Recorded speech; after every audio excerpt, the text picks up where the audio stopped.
চলুন একটা গল্প শোনাই। এক সন্ন্যাসীকে এক ব্যবসায়ী এসে বলল, আপনি খুবই ভণ্ড এবং অসাধু, মিথ্যাবাদী, এবং আপনি ছলনা করে মানুষের কাছ থেকে টাকা পয়সা অর্জন করেন।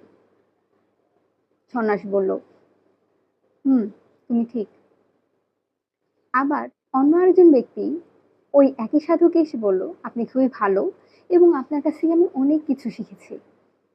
ভবিষ্যতে আপনি আরো অনেক ভালো কিছু করবেন। সেখানেও সাধু একই উত্তর দিল, হুম, আপনি ঠিক। পাশে বসা সাধুর সহযোগীতে সে সাধুকে পরবর্তীতে প্রশ্ন করলো, সাধু, আপনাকে যে দুইটো ব্যক্তি দুরকম উত্তরটা দিল, আপনি সবাইকেই ঠিক বললেন কেন?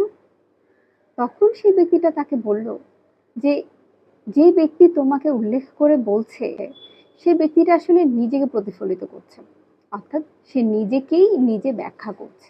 অর্থাৎ সে যেমনটা, তার চোখ দিয়ে সে পৃথিবীকে তেমনটাই দেখে এবং তার কাছে আমি তেমনটাই।